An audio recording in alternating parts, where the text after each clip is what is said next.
Hey, what's up, everybody? Welcome back to the Timeless Movie Podcast, episode number 55. My name is Victor Vazquez. Thank you so much for coming back and listening. On this week's episode, I know that we normally cover one movie and kind of talk about, hey, like, did I like it? Did I not like it? Is it timeless for me? Well, on this week's episode, we're actually going to be covering 20 movies. And it sounds a little bit weird. I know it's not, why 20 movies? It's because we're actually going to be covering our top 10 favorite movies of 2023. And another question you're probably asking is, why 20 movies? Well, I actually have a special guest on this week's episode. And this week's guest is actually going to be my brother, Omar Vazquez. Omar, how's it going, man? It's going pretty good. Yeah, man. It's taken me years, 55 episodes just to get you to finally do one with me, man. So thank you so much for coming. But why did it take so long for you to just join me and talk about a movie? You know what? I was waiting for a special number. Got it. Yeah. 55 sounds cool. Yeah. I can't join 53 or I can't join 47. Yeah. It has to be like has to be a good number. A number that sounds good. It sounds nice. 55. I like it. Well, what an episode to join, man. Again, I appreciate you coming in. Omar's really watched mostly all the movies that we watched in 2023. We watched them together. And so again, on this podcast, we're going to be talking about each of our favorite top 10 movies.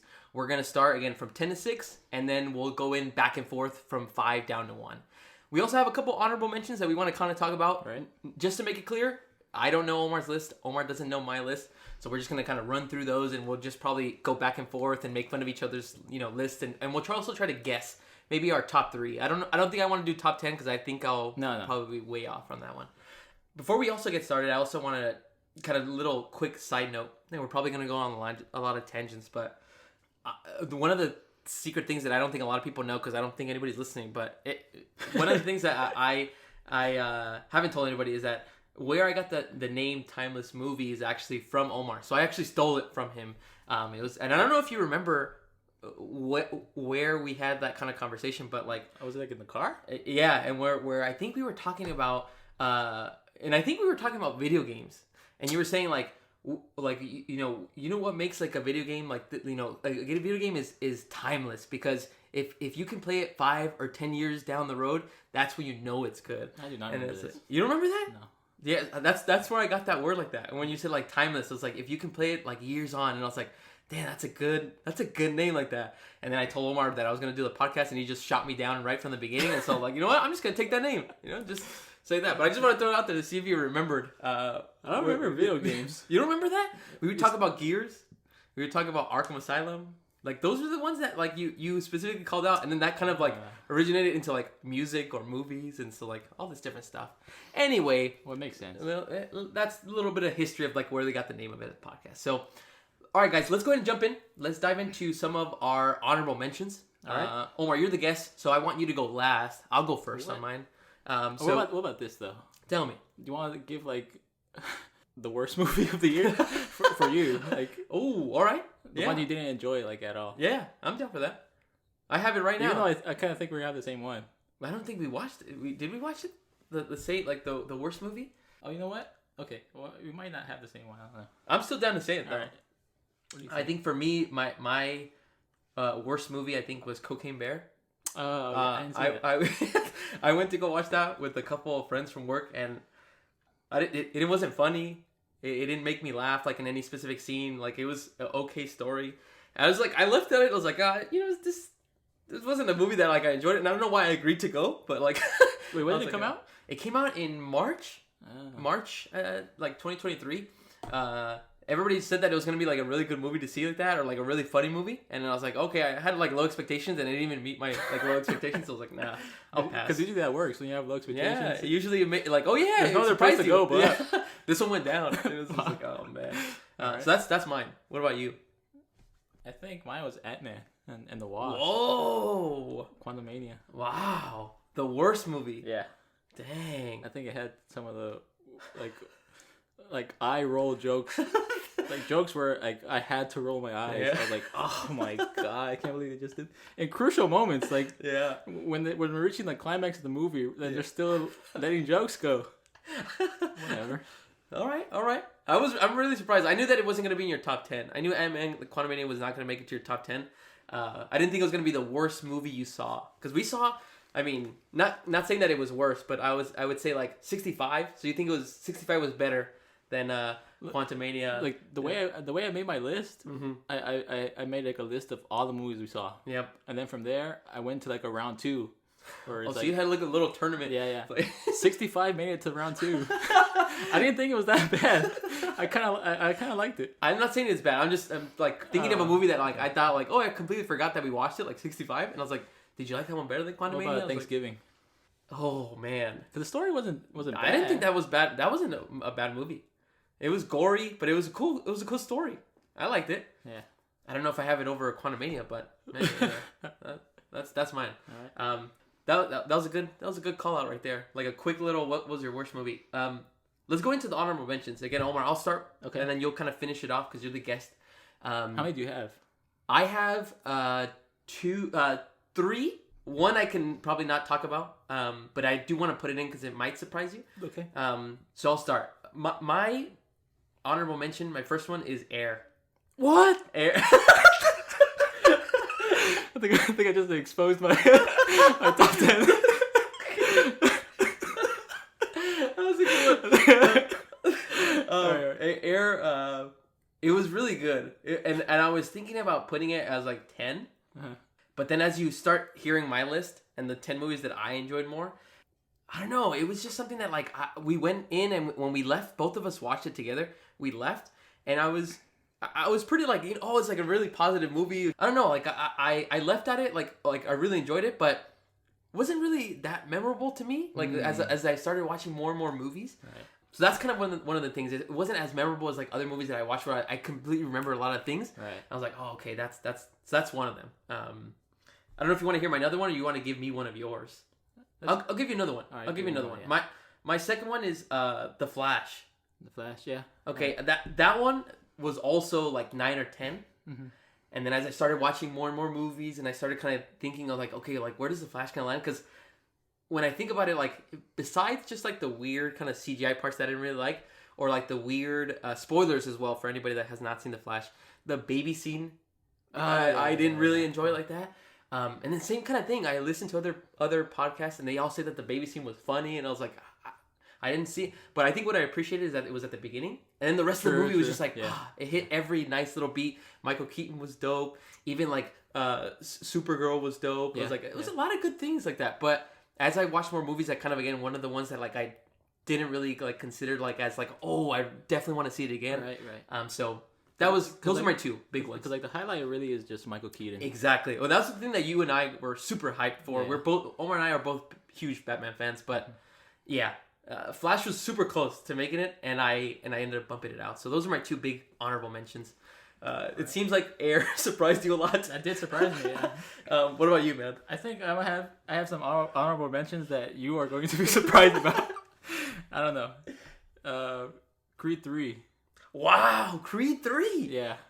You as an honorable mention. Yeah, it's not in my top 10. I feel like why are you making that face? I can't believe that. In my head I thought it was for sure gonna be in your top 10. It's because that one came out early too, in March. Right. To me, that movie isn't really memorable. I can't really remember too many scenes besides their final fight, which is great. Yeah. Like the way Michael B. Jordan made it kind of like anime. Yeah. Anime style. Yeah. I don't know. Like one thing you're gonna notice about my list is like sequels. I feel like it's kind of like a gift and a curse. The gift is like if you like the first movie, you're going to be excited about this movie, and you might like them both like as a whole, or all three, or all four. But I feel like the curse is I have to compare them to the other movies. Yeah, you can't just leave them on their own like that. Can't be standalone. Yeah. So like if I were to compare the Creed 3, if I would have put that in my top 10, I'd be like, yeah, it's a good movie, but it's not even the best Creed movie. Yeah, true. I agree with that. See, I agree that it's not the Creed. The first Creed is still the best of the three. Like my favorite of the three. I'm not trying to say best because I'm not a movie reviewer. Yeah. No, neither of us are, man. So, but it's fun to talk like that. Give an opinion. Damn, we're really surprising each other on these lists. Like, I have surprising ones. I don't know, should I say them? Yeah, say them. Well, I don't know if you're gonna be surprised about this, or maybe you are. I don't know. Across the Spider-Verse. Man, I'm really curious to see your list now. But you should know how I feel about this movie. I do. This one I knew that it was either gonna be low or not make it like that. The ending really, it just kind of, I left the theater feeling like empty. Like something was missing. Yeah. I don't want to feel like that after. Yeah. I could see that and I remember you and I talking about it, so I had a feeling that it was gonna be a little bit lower. I was super close to putting this on my top 10. Yeah, because I love the first half. Yeah, I feel like when I was watching it, the first half, I was like, at one point I was like, this movie is gonna be way better than Into the Spider-Verse. Super random. That was the day when we had ordered, we ordered food to come in at to our seats, and me and Omar were like constantly looking to the side, and it was during the scene of like Gwen and her dad like that, and that whole scene was amazing like that. When you see Spider-Man 2099 come in, but you were so distracted. I was so distracted because like I was waiting for my food and I was hungry, and everybody that walked in, our eyes would just turn. Yes, it wasn't our food. And then our food finally came anyway, but even then, those first 20 minutes and 30 minutes of the film were like amazing too. So, damn, dude, that's real. That's pretty crazy, dude. I have a few more. Do you want to say your other one? My only other one that I have is Super Mario. Super Mario did not make my top 10. It was a cool film. I when I started thinking back at it, I really kind of enjoyed the story of like how it again, spoilers for anybody else that hasn't seen it, but like how it ends with like Mario and Luigi teaming up to having to beat it. It's not just like Mario's story like that. Right. It's more, even though like it all kind of revolves around him being the main protagonist. I kind of like that it was both of them working together. But yeah, it was just like a okay film like that. Like not okay, like it was good. And I can definitely see myself rewatching that kind of a movie because it's super fast. Like it's only an hour and a half. Like it's nothing crazy. But again, there was still other 10 movies that I thought were way more of an appreciation for me to like, kind of like, oh yeah, I really want to watch this again. All right, so yeah. Well, I have a lot more, but I say we just start the top 10. Let's do it, man. Let's do it. Let's start with the top 10. All right, so we'll go ahead and dive in. Again, how it'll work is that Omar and I will go through numbers 10 through number 6, and we'll just run through all 5 of them. We're gonna give a little quick description. I'll start, and then after I'm done from 10 to 6, I'll jump over to Omar, and Omar will kind of run through his 10 to 6 as well. Sounds good. So I'll go ahead and start with my number 10. I'm hoping this is on Omar's list. This movie came out earlier on in the year, before summer. It was a movie that Omar and I watched so many trailers for. We had these like such high expectations. Not even high expectations. I think we had just seen the trailers so many times that we were like, okay, is this movie gonna just be terrible, trash, or is it gonna be great? Right. And it was actually really great for me, and it surprised me. And that was Dungeons and Dragons. Yeah. Dungeons and Dragons is my number 10 of 2023. Again, it like I had kind of mentioned a little bit before. The trailers started like I think almost like since December or November of 2022, and me and Omar, every time we would see a movie, they would come out, and Omar would start rolling his eyes. I would just start laughing because every time we'd see it, I'd be like, "There's Dungeons and Dragons." We saw the trailer like 6 months. We did. 6 months. Yeah, it was a long time, but everything about it like that, like all the actors that played their parts like that, everybody had really good chemistry. Again, the story was like super simple, but it was still like super enjoyable like that, and it had like some emotional parts too. And so I was like, I don't know. To me, it was the biggest surprise I think of the whole year. I did not expect to like it so much. Even after we had seen the whole story in the trailer, it still kind of found ways to make me laugh, and so I really enjoyed. Number 10 for me was Dungeons and Dragons. Okay, we'll move on to number 9. I'm really curious about number 9 for Omar's list. Again, well, my number 9. I wonder if it's gonna be on his list. After hearing some of the ones that were honorable mentions, I don't know if they are going to be, but my number 9 is Barbie. All right. Barbie was the number 9 movie. I remember when me and Omar went to go watch it. Again, another film that kind of, I wasn't too sure. Right. I had told Omar, and I don't know if you remember, I was like, it could either go one of two ways. Like either this movie is going to be really terrible or it's going to be really good. Right. And for me, it ended up being really good. I laughed at a lot of the jokes. To me, my favorite kind of funny performance of the year is still Ryan Gosling as Ken. Yeah. There's so many different lines, the song that he sings, like everything that he does in that movie. He was like my favorite part of that entire movie. And I saw it again in theaters with some of my work friends. And then me and Liz saw it when it came out on HBO Max again. So like it's just like again a very fun movie. It doesn't like, it's not anything kind of like serious, but it still deals with like a lot of different types of things about like, what does Barbie do when she wants to kind of, is she having like an existential crisis and like all this different stuff. So I don't know. To me, I thought it was a very funny movie. and I definitely enjoyed watching it. And you it. say it doesn't get serious, but it does have like it has like serious implications. Yes, or, like serious topics. Yeah. Yeah, and the music's good. Really that's another good one. Yeah, that's another good one that I didn't call out is that the music that they play like that, like whether it's the different types of scores or even the different types of like soundtrack songs that they use, like Dua Lipa and all this stuff like that. Tame Impala made that little transition song, and so there's a lot of good stuff. So that's my number 9. Moving on, John Cena cameo. John Cena cameo. You always got to call out John Cena. My number 8 is going to be The Creator. Omar. Creator was a sci-fi movie that came out. With John David Washington. It kind of just dealt about like kind of the future in regards to like having AI robots be a part of our universe or our world. Really, to me, I always have like a little bit of like a bias for sci-fi movies. Again, just because it's like more out of this world, whether it's space, whether it's some type of robot thing. I really enjoyed those, and so The Creator was nothing different. I enjoyed that piece of it. To me, visually, it's probably one of the best kind of visuals where like these AI robots had kind of like holes in between their ears, but how they made it look in the movie was incredible. Like it looks so realistic, and I was like, man. Some of the best CGI. Yeah, it's like some of the best CGI of like the year. I told Omar he had to clarify it to me.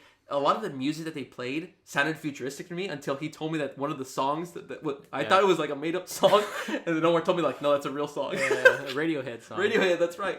So everything in its right place. Yeah, and so like that was again. I thought the music was like really cool because they made it seem like it was in the future as well. So again, I really enjoyed The Creator. That was like another kind of like sci-fi film that came out and definitely like made my top 10. Who was the composer for that? It was Hans Zimmer. Right? Yeah, that's what surprised us when we saw it at the end. It was like when I started listening to the score and I was like, oh, this sounds like so like it sounds like so epic. And then as soon as they showed the title, Hans Zimmer, I was like, oh man, no wonder. All right, moving along. Number 7 was a movie that came out in March. This is the one that Omar has already talked about. It actually did not make his top 10, and it is Creed 3. I actually thought Creed 3 was memorable because of the fact that, like Omar mentioned, even though it had a really cool like animated, like a kind of like an animated inspired boxing scene, I really enjoyed the story of Jonathan Major's character him kind of like being the one that could have had success, then going to jail like that, and like not having it all taken away from him, and then taking it away from Michael B. Jordan's character, like Creed. And so I really liked that aspect of showing both of them and then showing them collide, because it felt like it was an actual like these. Oh man, could he actually beat him? Could he not? Like that. I mean, I know that it's gonna end with Creed eventually winning, but I really liked those two kind of characters facing off. Really enjoyed it. I also enjoyed a lot of the aspects of him and his wife with their child like that. The emotional kind of like tension that they had. Really good stuff. Again, I'm a little surprised that one didn't make Omar's list, but like that was my number 7 of the year. And then just to round it off, for my number 6 was another movie that Omar and I had seen almost like in the summertime. We had seen a couple trailers for it. This one, I don't know how Omar felt. I felt like my expectations were very low because I didn't really know where I was going to go. And it ended up becoming one of my favorite movies like of the summer. And it was Teenage Mutant Ninja Turtles Mutant Mayhem. Again, I came in with low expectations just because like, we it seemed like it was heavily inspired by the Across the Spider-Verse and the Into the Spider-Verse, like the animation. It seemed like, again, like they were just trying to hopefully bring back these Ninja Turtles. They haven't had a lot of success with prior movies. And when this movie came out, everything from like the soundtrack that they had, the way that they actually got teenagers to play the Teenage Mutant Ninja Turtles, cool. Like even the story itself like that like was super like simple and straightforward. Jackie Chan as Master Splinter, and it was like all these different types of stuff, like Ice Cube as the villain. And so it was like it was a lot of great kind of elements that were all kind of brought together. And it just, for me, it was one of the movies like when I came out, I was like, man, like I can't believe like everything was so good. Like there was, obviously a couple like little details maybe here and there like that, but I even liked the animation that they used. Like the animation was like not like perfect. Like some of the humans' faces were like awkward and weird, but it looks drawn. Like that, and but I like that it wasn't perfect. Like how Across the Spider-Verse, every detail kind of looks like their faces look perfect, and like it kind of looks like it's still a comic, but it doesn't like. I just appreciated that Teenage Mutant Ninja Turtles didn't use it like realistic. It's just like, hey, it's all drawn and it comes out how it comes out, and I was like, oh, I love that detail because it kind of goes with like the vibe of the movie. Yeah, exactly.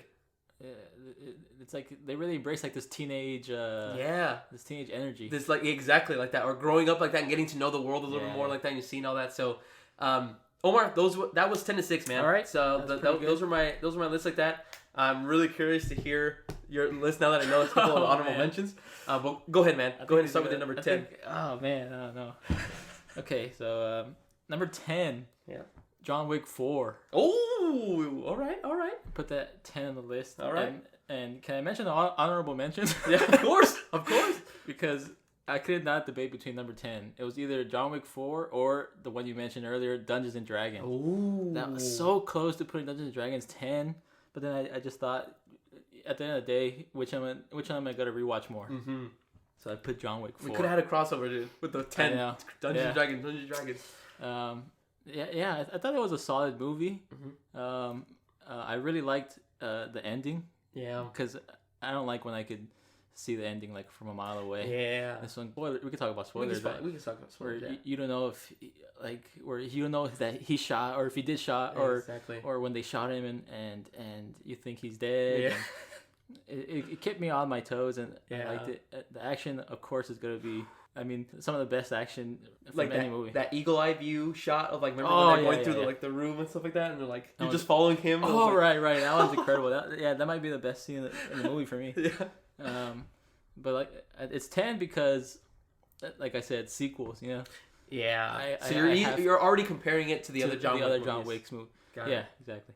And I don't think it's the best John Wick movie. Ooh. It's not my favorite John Wick movie. Yeah. So I think 10 is the is the lowest it could go. I respect that.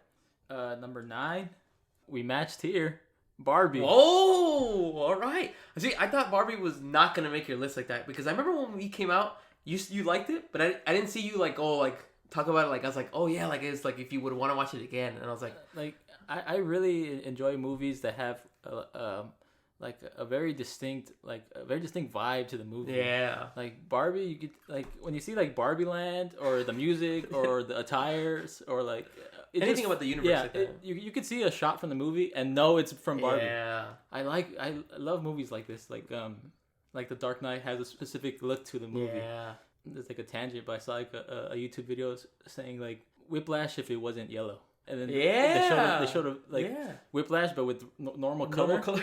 But I didn't like that. I like that Whiplash looks yellow. I like when movies look a certain way, feel a certain way. I think Barbie has a super unique a feel to it. That's a good call. And I love the music and everything.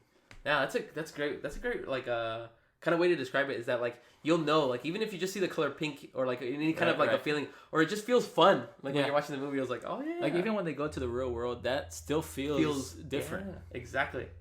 Nice. I like it. Crossover, man. Number 9. Nice. I like it. 8 is not gonna cross over. No.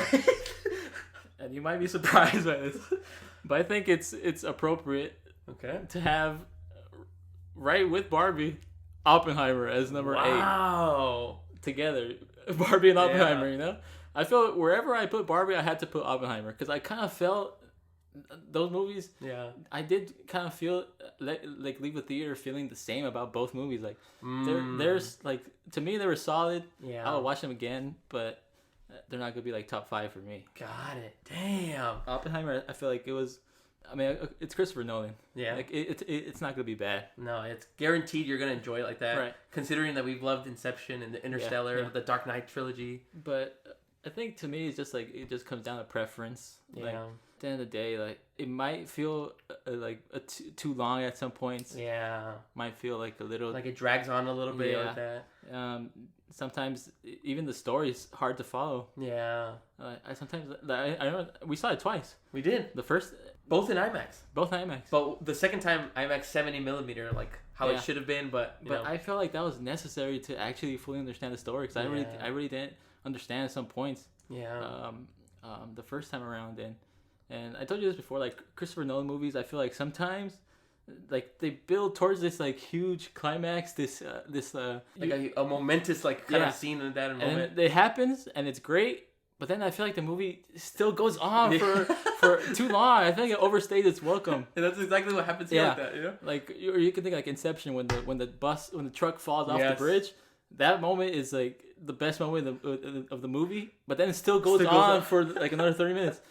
And then I feel like that's what happened here. Like the atomic bomb goes off, and they still have this whole like court scene like that. They have all this like investigation of Robert Downey Jr.'s character. And I was like, oh man. But yeah, so it's number 8 for me. Man, I'm gonna tell you this right now. Spoiler warning.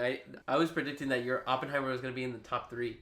Top 3. Really? I thought so, but I'm gonna have to change things around, man. Timeless. I'm trying to go for time. Which one would I rewatch most? I feel like I won't rewatch this one too much. All right, you're on your number 7. Yeah, number 7. Okay. Number 7 for me is Air. Okay. I knew this was gonna be top 10. I just didn't know where though. Yeah, I feel like I really enjoyed the movie. Yeah. I really enjoyed Matt Damon's performance. Yeah. Ben Affleck's performance. As Phil Knight. Yeah, Phil Knight. I forgot what is his name. We're terrible with names. Somebody else that came out in the film as well. Right. Chris Tucker came out. Oh yeah, Chris Tucker. Viola Davis came out. Yeah, she was great. I think she was perfect for Jordan Swan. Yeah. She was somebody like intimidating like that. You could see like Jordan's this intimidating demeanor through her. Yeah. So you know like that's where he got it from. And I think Viola Davis was perfect for that role. I just really really liked that movie. I thought it was I like documentary type of stories. Stories based on true events. True like events. That. Yeah. I'm like a sucker for those. Yeah. It motivated me to like I wanted to buy like a bunch of Nike products after. So it probably was meant for propaganda. And no wonder you started wearing more Nike. Yeah. I started dressing like Ben Affleck's character now. Oh man. But for me, it was a really fun movie, and I put it 7 because I would watch this over Oppenheimer and Barbie. John Wick because I feel like it was a really good story, and we like basketball. Basketball is our favorite sport. I thought it was a really cool story. Nice.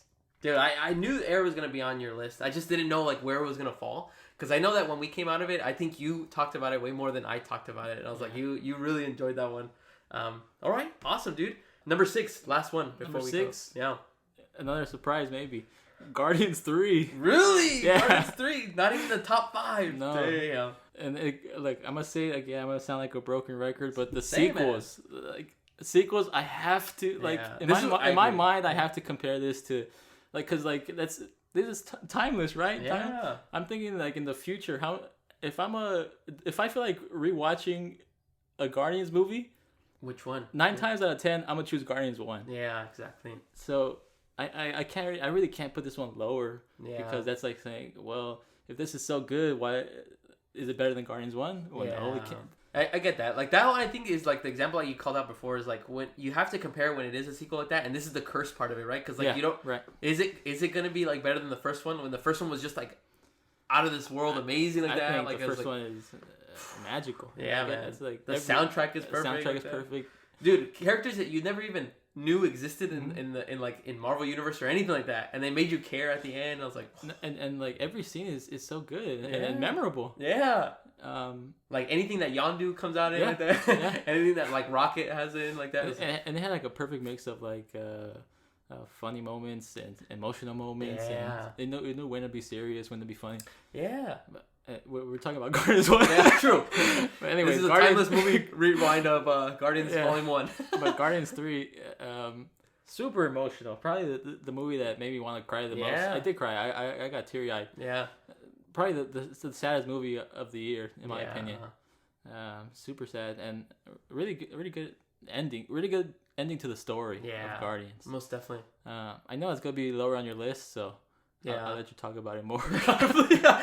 Omar knows me really well, so I'm pretty sure he knows. Also, Omar brought up a good point. The saddest movie that we probably saw this year, just to make it clear, we didn't see all the movies. Right. There was a lot of things, like we didn't see Dream Scenario. True, yeah. Napoleon. So Napoleon. Just making it clear, we didn't get to see all the movies in 2023. Maybe we'll have to catch up, but this is a personal list. Exactly, yeah. Just our personal opinion like that. So awesome. All right. We didn't see Poor Things. We didn't see Poor Things, that's right. There's a lot of things that we need to probably catch up on. All right, well, everybody, this is now going to be the intense part of the list now, our top 5s. We're going to actually change it up a little bit. We're not going to go back and forth after each one. So we'll start from 5 all the way down to 1. And then if Omar's down for it, we can try to guess maybe our top 2 or top 3. Okay. I'm pretty sure I'm way off already because I thought Oppenheimer was going to be there. So my whole prediction thing is off. Did you write down your 3 predictions? No. I have it in my head like who I thought it was gonna be. I'm already wrong on one, but I'll start and then Omar will go after. So again, my number 5 favorite movie of the year was one that Omar already talked about. Omar articulated it really well, and it was one of the movies that again I was just so surprised that I had high expectations and it still delivered for me, and that was Oppenheimer. All right. To me, I completely agree with Omar in that, like, whenever you think of Barbie, you think of Oppenheimer, and whenever you think of Oppenheimer, you think of Barbie. But for me, I left Oppenheimer amazed that because when Christopher Nolan first announced that he was going to make a movie about the person that made the atomic bomb, I was like, to me, it was so different from like, well, I was I was off of like watching Tenet, right. Inception. Right. It was more of like oh yeah, like it's not about something real or in true history, right? It's more of like something that's made up. And him shifting to more of like that kind of a film got me nervous because I didn't really care for Dunkirk, right? Even though a lot of people say that like that's like one of his best movies as well, one of the best war movies. I don't know if it's because I'm not really into war movies or I just didn't really care about it, and it's based on true things, so I was like, it wasn't for me. Yeah. So that's what got me nervous. I was like, okay, it's gonna be like a biopic about somebody that's real in history like that, the actual inventor of the atomic bomb, and it blew me away, man. It blew me away as to how it could make you care about like what was going on, make you get excited about a bomb that is gonna go off, and you still get excited for the moment. You still get nervous. You still get nervous. You still get this tension of like, oh crap, like what's gonna happen? Even though it's not gonna fail, it's gonna work. Yeah. So to me, it just blew all the expectation out of like what I was kind of going into the movie, what I expected out of it. To me, Cillian Murphy was a beast in this movie. I completely forgot it was Cillian Murphy. Like like sometimes when you look at an actor and you see them and you're like, you can kind of see this like that, like I told you recently about the Iron Claw when I saw Jeremy Allen White, and I told Omar after the movie, he's like, hey man, like like it's the bear, and then he's like got mad at me, he's like he wasn't the bear in this movie, he wasn't anything like that. And so and I tend to have a bad habit of doing that to actors when I see that in different movies. For Cillian Murphy, I didn't think about Scarecrow. You got lost. I didn't think about like when he was in Inception. I didn't think about any other movie that he came out in.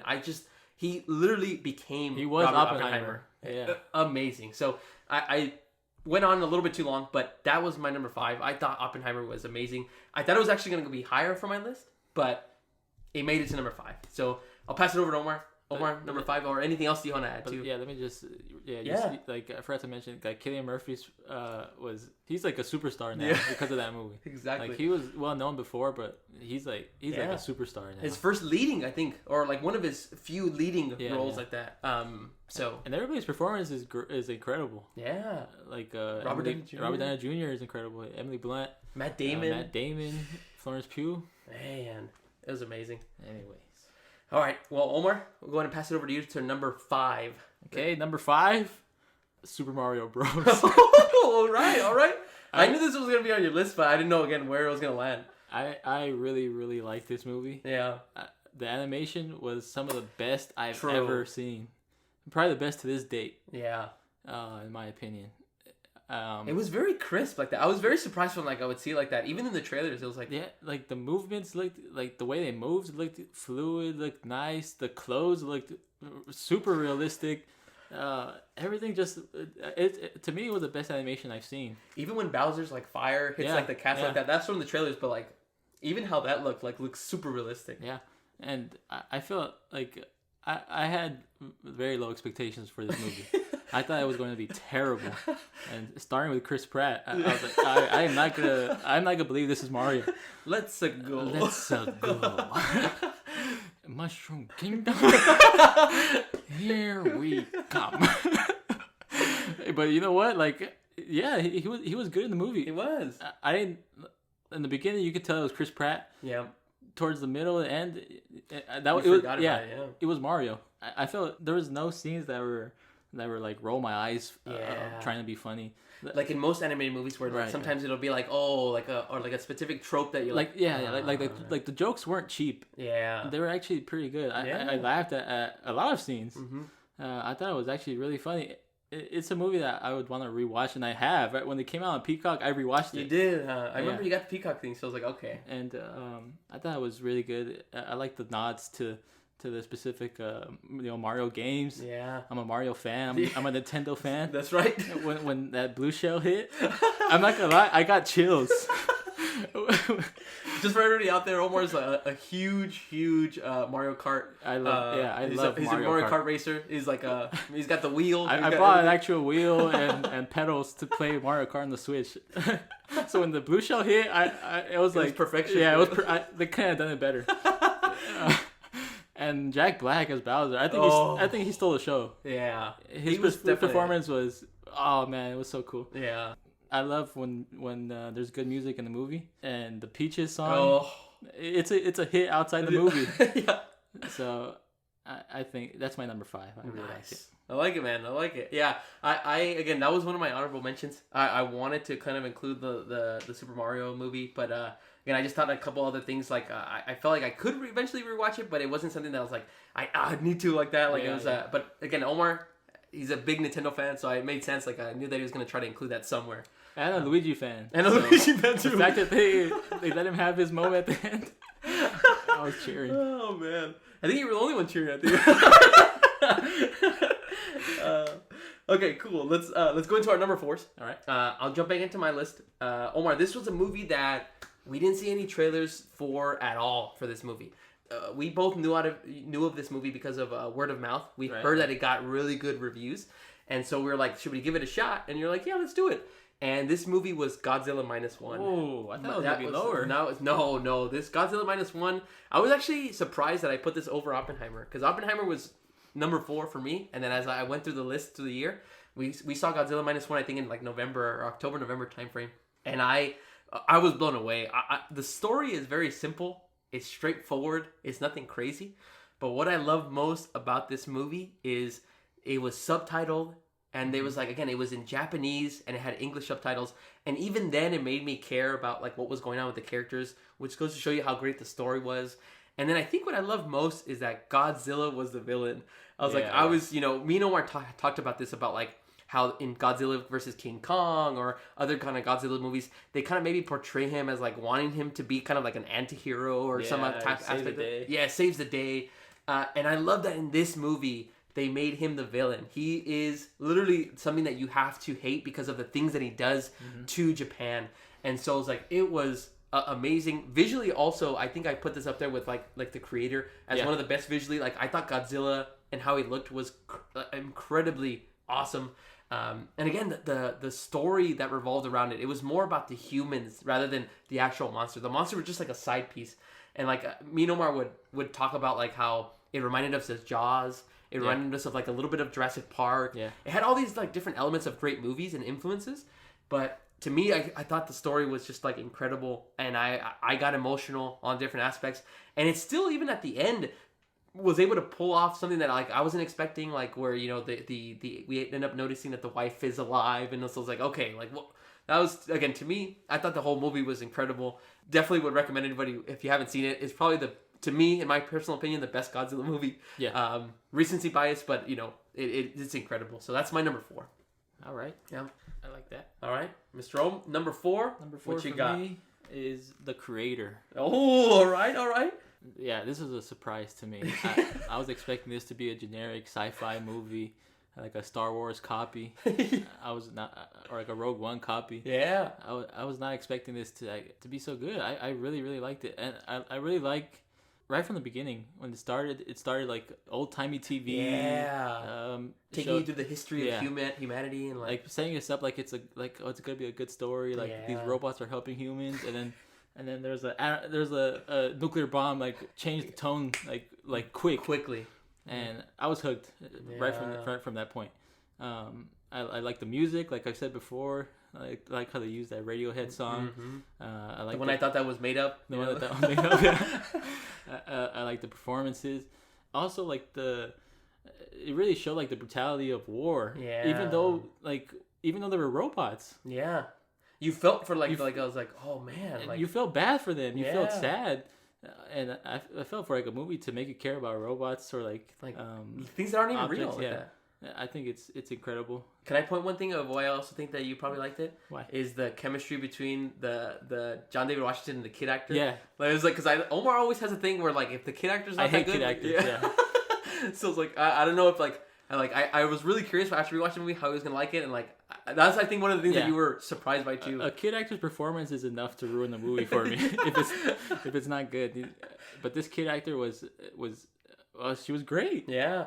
Like, really good. And, like, how she played off of the chemistry of John David Washington, like that. Like, everything was just, like, so believable. And this movie, like, also subverts, like, your expectations. Yeah. That was the one that I remember you pulled off so many different ones like that. Like, I forgot all of them already. But it's like when they thought they were going to meet, like, the creator, and then it was, you know, his wife, and then... Yeah. Or we thought she was going to be alive. Yeah, we think she's going to be alive, but she's not. And then you think he's going to save her, but she dies. Yeah.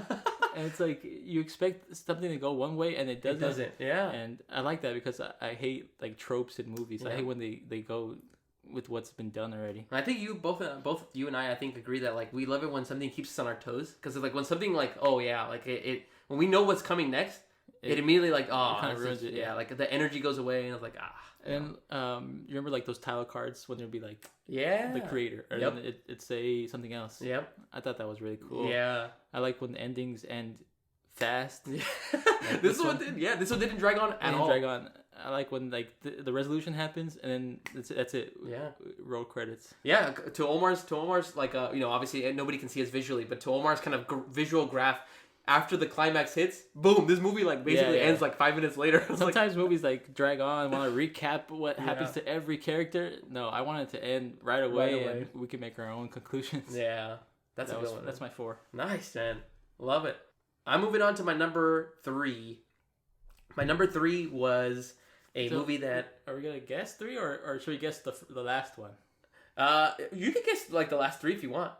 I'm already off on 1 because I thought Oppenheimer was for sure going to be top 3 for you. Let's guess the last one. Last one? All right. Let's do it. Might be obvious. Yeah.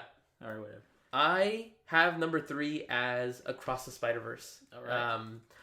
Like Omar mentioned, the ending to me also is something that impacted me. I'll tell you this, Omar. Mm-hmm.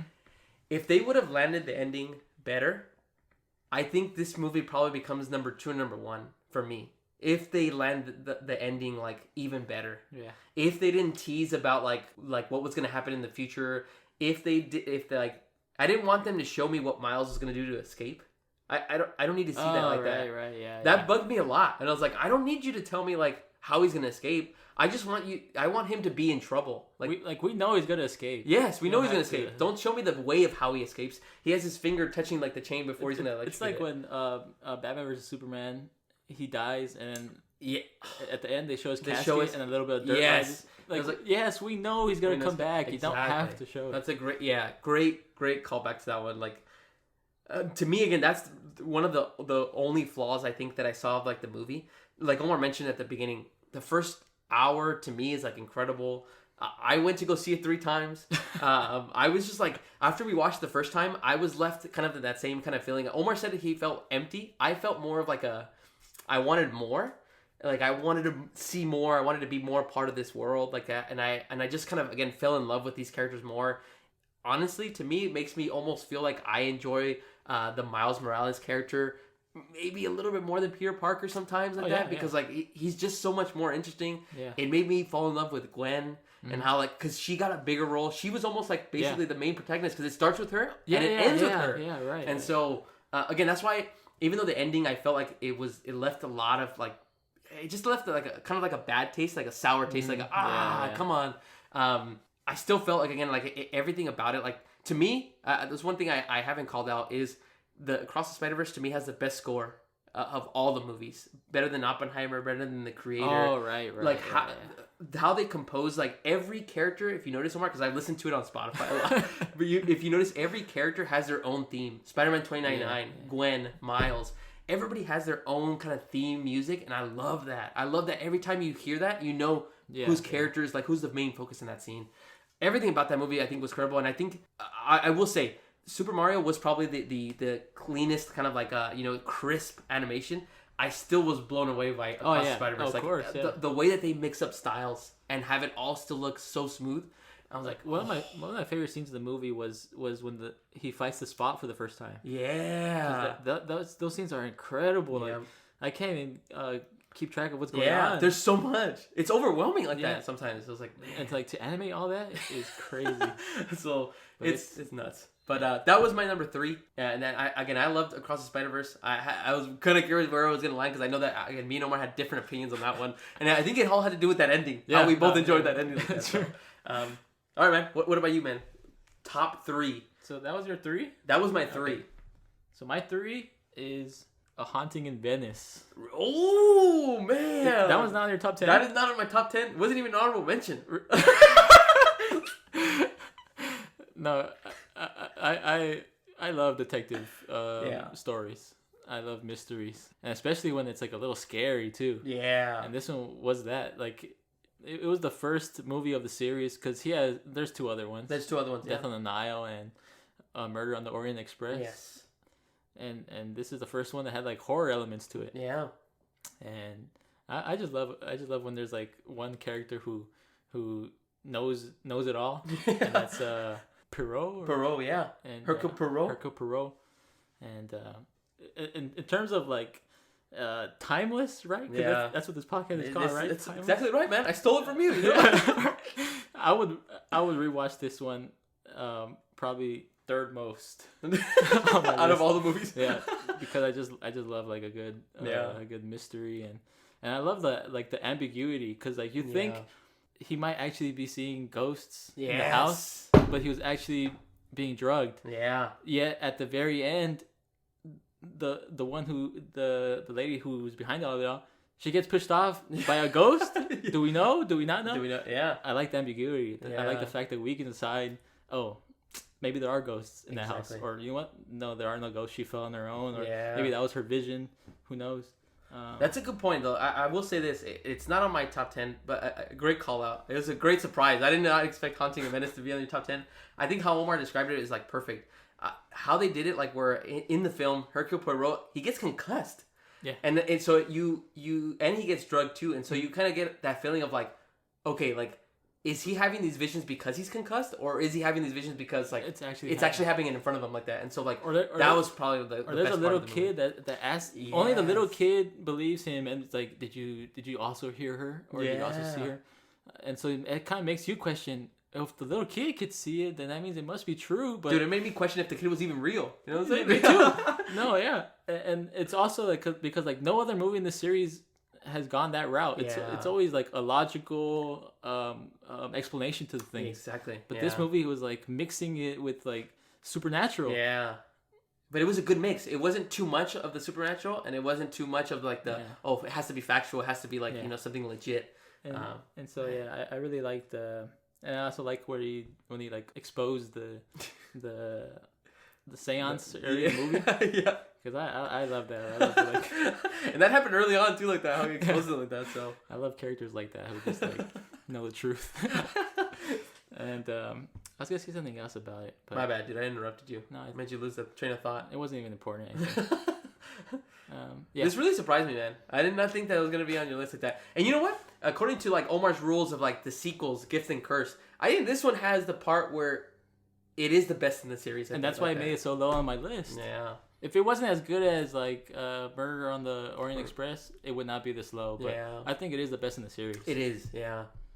Great call out, man. I like it. I would not have guessed that. So I'm basically way off on my choices. I got 2 left, Miss Rome. Yep. I don't know if you want to guess them or not, but I think you might already know one of them. Maybe you might know both. But I'm going to go with my number 2. Okay. I don't know if you want to take a guess, or you're going to save your guess for the last one. Let me guess. Let me try to guess. Guess. Let's see what you've... But this doesn't make any sense. I'll say this. You want a clue? No. Wait. Wait. Yeah. It's Guardians 3. No. Wait. You haven't said that, right? I have not said that, no. So that might be your one. All right, just tell me. John Wick 4 is my number 2 movie favorite, or number 2 movie of 2023. This was your number 10. Yeah. This one for me, just like Omar described it, and Omar explained it really well. It has some of the best action scenes that I've seen in a movie. There was this one shot where I don't know if you remember, where he's in his car and he's in Paris, and then he Yeah, goes yeah, in circles, yeah. and it's one shot the whole way through. Yeah. It goes through his car, then it comes out again.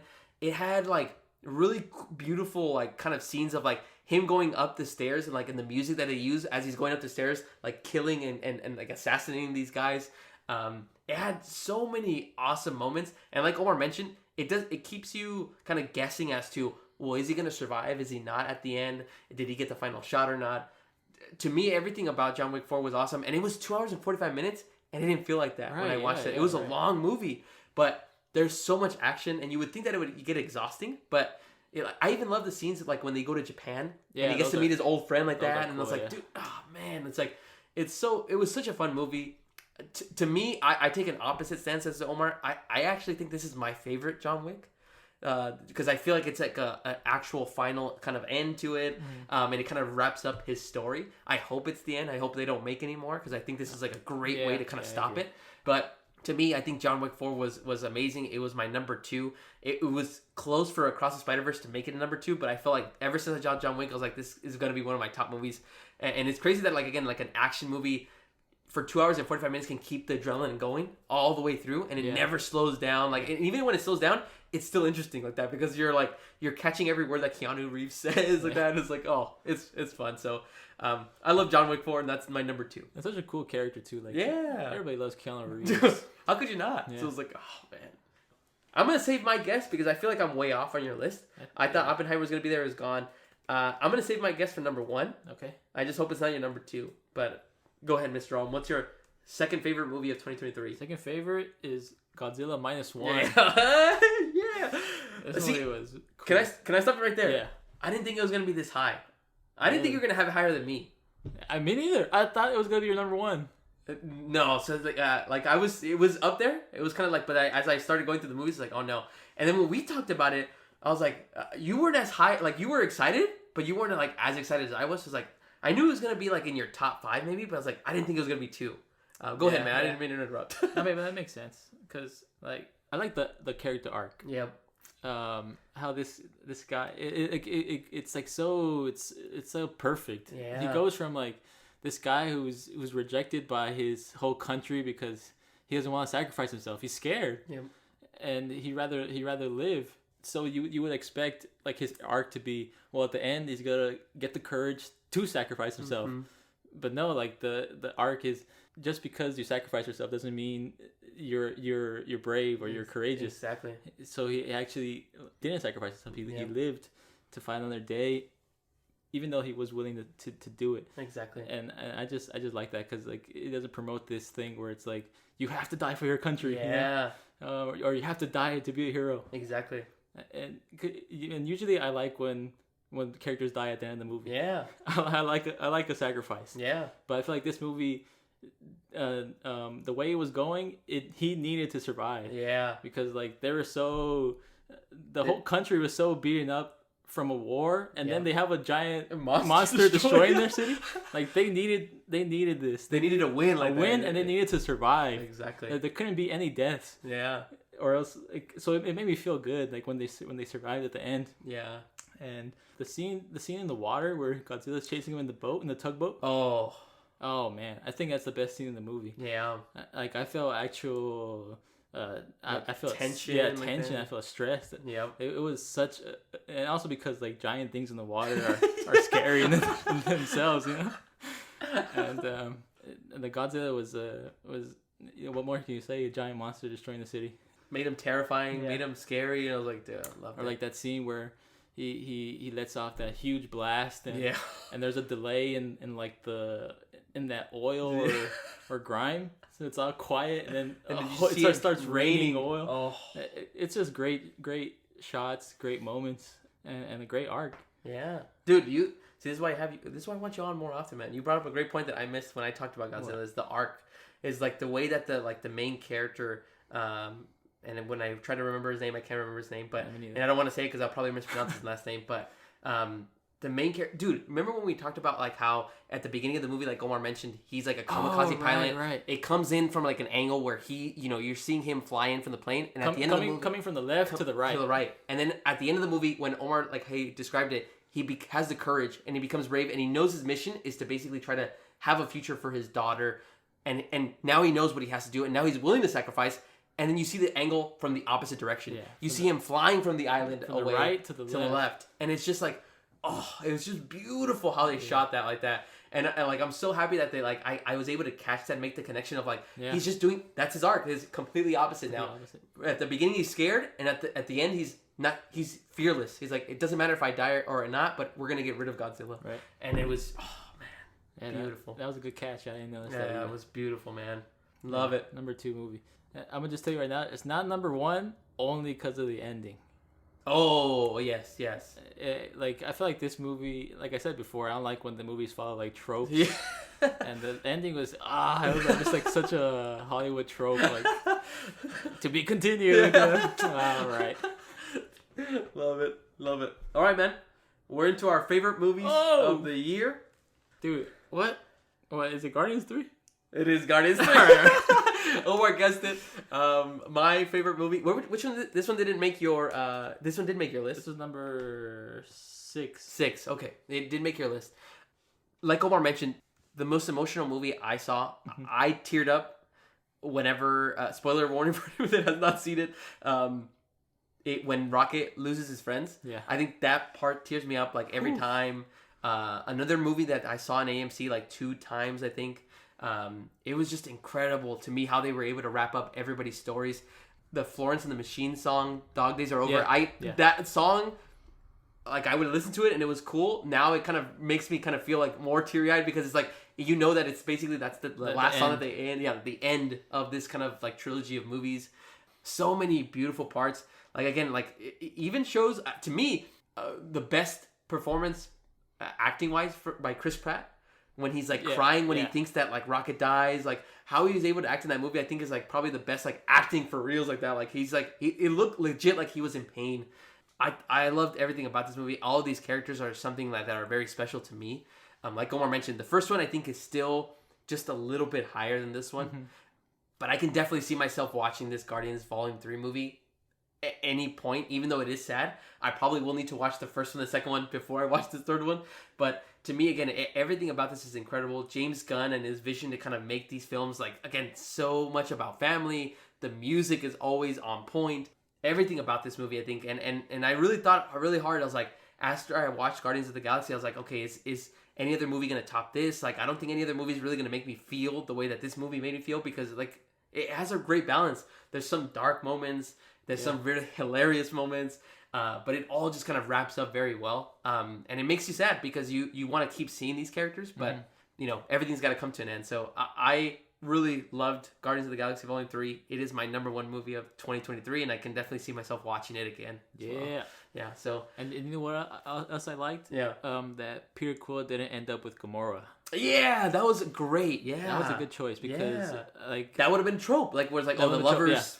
Oh, they had to get back together. No, like she, that's not the same Gamora anymore. Like, exactly. She has her own life, and she's happy with the Ravagers. Yep. And so, like, she can end there with the Ravagers, and like, that's her life, and be happy, and Peter Quill could be happy. And he can grow up and go do things that he wants to do like that. Like, so. Like, he'd be happy with that decision. Great point, man. Nice. And the music's incredible. I love when movies had, like, good, memorable music. Where, like, you can relate the music to the scene. Yes, like, exactly. Like the creep in the intro. Yeah, when Rocket's walking around like that, I was like, oh, man. It's like, that's iconic now. That's beautiful. Nice. Mr. Rome. Well, I guess. I do want to guess. You'll get it. I think I'll get it? Yeah. Just guess. No, I'm thinking based off of my predictions of what I thought. Oh, okay. And you haven't talked about this movie. It's not on my list. It's not on my list, right? I know. No, you already said your 10. And no, but it's not on my list at all. That's a clue. It's a movie we watched recently, right? Just say it, man. Iron Claw. You got it, yeah. The Iron Claw is my favorite movie of the year. Actually, I forgot to say that was one of my honorable mentions. No, it wasn't, man. Dude, I don't know. This movie was just like a perfect storm. Like, it was a perfect storm for me. Like, yeah. First of all, like, Jeremy Allen White and Zac Efron bulked up for this movie. Yeah. And, like, I'm trying to bulk up too. Yeah. So I was like, wow, man, this is motivating. And then they're like a group of brothers that, like, they love each other more than, like, I don't know, sometimes I feel like you, me, and, like, Vivi, like, we have, like, a relationship closer than our mom and dad. Yeah. Like, we're kind of closer with each other than with the parents. And yeah, and that was their life. They're like when Zac Efron went to the mom and it's like, hey, Mike doesn't really want to work on whatever, and she's like, you guys got to handle that yourselves. Yeah. Or handle that amongst yourselves. Yep. So they were kind of like growing up with each other. Like they only had their brothers. Yeah. And for some reason that just made me think of us. Yeah. And so like it was, I'm trying to bulk up like them. I'm trying to. We're trying to make that same connection. We have the same like family relationship. Yeah. And then like the story itself was like, I feel like it was really good. Yeah. I usually try to nitpick movies like, oh, I didn't like this. Yeah. Like tropes and stuff. Yeah. I couldn't find anything in this movie. I feel like nothing was like generic. I feel like it was trying to follow any rules. It was unique in a way like that, where it wasn't like and it's also based on true events like that, which and made I also like that. I also like movies that are based on true events. The wrestling, like we like wrestling. Yeah. We watched wrestling in the past. That's probably the best wrestling in any movie I've ever seen. Yeah. Like it looked like they're actually wrestlers. Yeah, it didn't look like they kind of like brought in like any kind of stunt doubles on a lot of scenes. They probably did, but it looked like it was like legit. Like Zac Efron actually practiced like that. Like, you know, like Jeremy Allen White practiced, like, it looked like legit, like what they were doing. Looked like And then they had Chavo Guerrero as like the wrestling choreographer like that. So, and so I think that was like the best wrestling in any movie. I like period pieces. Like if they're in the 70s, 80s, I like the movie to feel like 70s, 80s. Like when they're walking around or when they're doing stuff, like it has to feel like that. Or the music choices. Yeah. And like I said, I like when there's music with scenes because then I associate them both. Yeah. Like when they played "Don't Fear the Reaper." Yeah. Like that movie, that song was made around that time, and it makes sense. The characters would know that too, like that. And it kind of fits the vibe of the time that they're living in. Yeah. And super emotional. It's the second most emotional movie. I think Guardians maybe a little more emotional. Yeah. Only because like there are animals involved. You know? It's always things that aren't humans. Yeah, it always makes it a little sadder. But this one, oh man, like when the credits rolled, I was ready to cry. Yeah. I'm even getting teary-eyed right now just thinking about it. Like it's such a sad movie. Yeah. And because like these brothers loved each other, and to have them like, well, you've seen it. And the ending ends how I like it. Yeah, fast. Quick, fast. They don't have to recap everything that happened, every character. The Ric Flair cameo was great. Yeah, I love a good Ric Flair promo. I just felt like it was a really good story. I love Jeremy Allen White, Zac Efron. I had probably the best performance in the movie. You did. I even like that wasn't Zac Efron to me. That was See, that's another performance where you kind of lose like that. Yeah, that was Kevin Von Erich. Yeah, I'm telling you, it was like a perfect storm. I just like for some reason I just related like a lot to the movie. Yeah. Like I feel like I was like in Zac Efron's spot. I was like, if that were me, I was like, oh man, like they're actually cursed.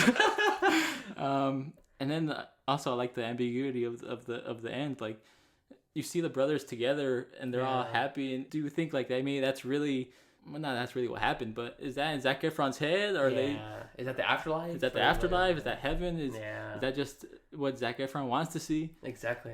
I like the ambiguity and just leave it up to the audience and figure out what happens. Yeah. And so to me, I thought that was my favorite movie of the year. Nice. I had a feeling though, like, see, my top three of what you had was Oppenheimer, Air, and Iron Claw. I was way off from like Oppenheimer. I had Air really low at one point. Yeah. I was always like surprised when like you called it out. What was it? Like your number? It was number 7. 7. That's right. I had it as low as 4 at one point. Man, and I kind of kept moving up. Yeah. I thought your number 1 was gonna be either Godzilla -1 or Guardians 3. You got mine. I was surprised Godzilla -1 was so high. Yeah. I was like, I really enjoyed it, but I kind of had to. I still loved how John Wick made me feel like that. How fun that movie was. And Across the Spider-Verse, so even though like the ending kind of left me again wanting more, I still wanted that one there. John Wick was a fun movie. Yeah, dude, it was so fun. Can I say one thing about Iron Claw? Yeah. Great choice. I'm not gonna say the bear. I'm not gonna piss you off because of when I said that after the movie. But I will say that Zac Efron's performance was my favorite performance in that movie. What was so like crazy, like it was very emotional. One thing that I told you, and I don't think you agreed with me when we watched the movie. Good thing you're gonna bring this up because I do want to talk about it. Yeah, was not to bring down the movie. My cons were more of like I wanted more of the brother connection.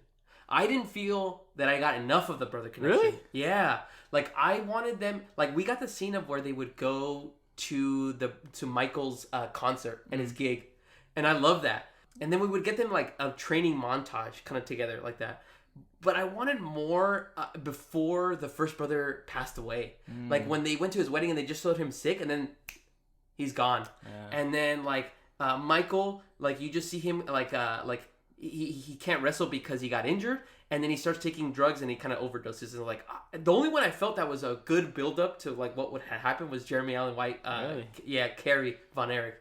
That one led up because he was trying to get back into wrestling. He was taking drugs. And I felt like I just wanted more of that. I don't know how to describe it. I don't think I'm going to articulate it right because it sounds dark. But it's like I wanted more of like the build-up before they passed away because then it would have made me hurt more. Emotional. It happened so fast, brother after brother, for the first two, that I was like, I'm barely getting over the first one. That I'm like, I'm already moving to the second one. I'm like, oh crap, another funeral? And I was like, God damn! Like I was like, but you don't think that was like intentional? I think it was because I think if it held up too long, but that's like also like real life. Like that's a good. You don't have time to grieve when there's another brother passing. Yeah, and I kind of feel like they did build up like that brother relationship like in the beginning. Like for you, it was enough. Yeah, like when I feel like it was like just the small things, like when they picked him up from band practice and they're like, can we get burgers? And like, I'll take you to get burgers, little brother. Yeah, like, stuff like that. Yeah? Or like when they sneak him out to the party so he can play.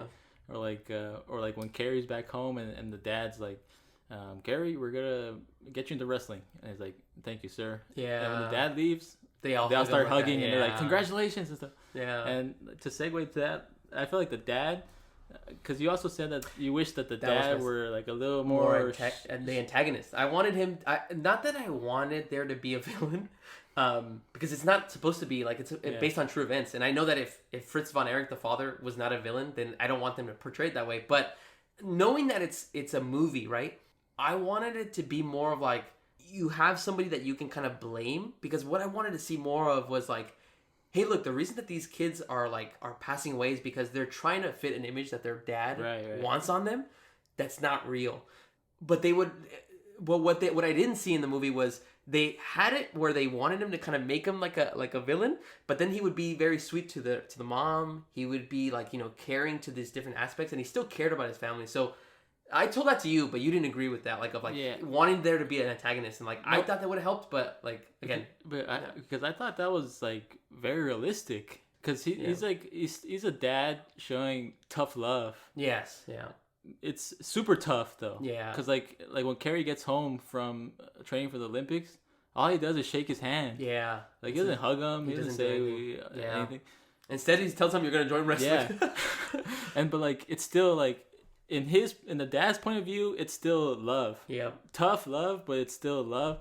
But I feel like that's what makes it realistic, because if he were 100% like only tough towards the sons, I'd be like, oh, well, that's not realistic. Like they're trying to make him the villain. Yeah. But I feel like this is real. Like people can have parents that are like technically they're showing love, but it's not love. It's like tough, and I feel like that made it realistic. Yeah. So I feel like I thought it was perfect.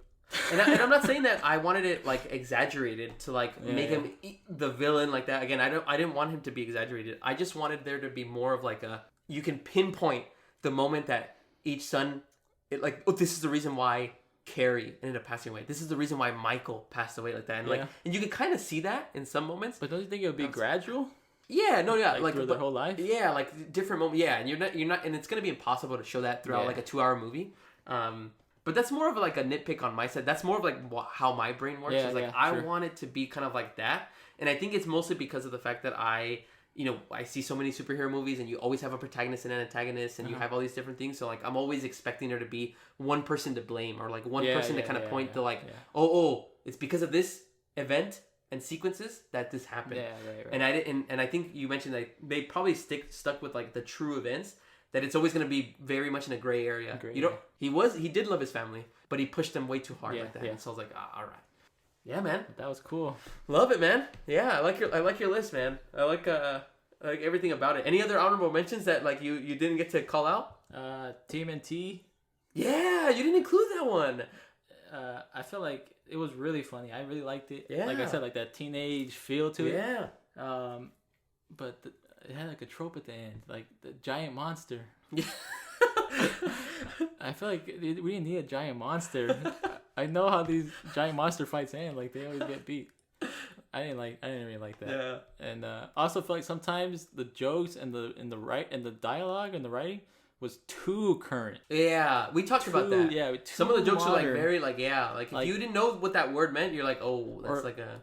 I feel like that has like the danger of like in a few years being like super irrelevant. Yeah. Where like you're gonna hear that and you're gonna be like, oh, like it's gonna feel like cringy. Yeah. Good call. That's the only reason I didn't make a 10, but I did like the movie. Another honorable mention, Gran Turismo. Yeah, Gran Turismo was good. Yeah. I could dust them in the lot. Classic, the best line of 2023. Man. What about The Flash? Honorable mention? Honorable mention? Was it even close to making it up there or not even close? It made the second round for me. Nice. It was in the second round, yeah. I want to see this bracket like that. This is how you played it up against like that. Dang, we have it all in a Google sheet. Just describing it to everybody. He has it in an Excel sheet here, breaking it down, color coded. The Equalizer 3. Oh yeah, that's an honorable mention. That was an honorable mention. Yeah. Ferrari. Ferrari's it was good. The performances is what made me really like the movie, and like wanted to talk about it more. Penelope Cruz and Adam Driver that were like their performances like even the racing scenes were pretty good. Yeah. Some of those like I would rewatch it for the racing scenes. Yeah. Adam Driver. Well, Omar, thank you so much, man. I appreciate you finally coming on. I hope this isn't the last time you come and talk to me about a movie. I'll be here next year. Next year? Dude, come on, man. 2024 wrap up. No. We got to have you more often, man. We got to talk about the next movie we're going to see. We'll see. But, man, I appreciate you, man. Thanks for coming with me and sitting down and talk about your 10 favorite movies. I was not surprised about number 1. I was really surprised about a couple other ones that you had included. But I hope you had a lot of fun, man. I did. I appreciate you, man. And for anybody else out there listening, again, let me know what your guys' top 10 was. What did you think about me and Omar's list? Was it good? Was it terrible? What do you agree and disagree with? And let us know, again, your top 10 down in the comments below. My name is Victor Vazquez. Omar Vazquez is also here as well. This has been episode number 55 of the Timeless Movie Podcast. Thank you so much for coming and listening, and I hope you guys have a great rest of your week. Thanks.